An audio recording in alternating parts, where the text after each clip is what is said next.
Welcome. In this video I will show you how to insert an SD card into your LG Gram laptop.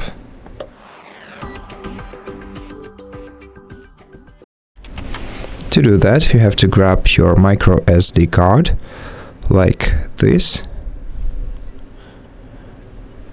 and to insert it into your PC you have to find the SD card slot, and it's located on the right edge of your laptop right here. So what you have to do is put the device this way, put the SD card this way, and slightly push it inside until it clicks, and then your PC will be able to recognize your SD card.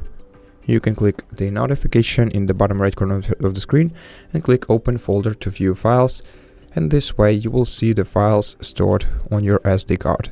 If you want to remove it from your computer, just slightly push it inside with your fingernail and it will jump right out, and then you'll be able to remove it.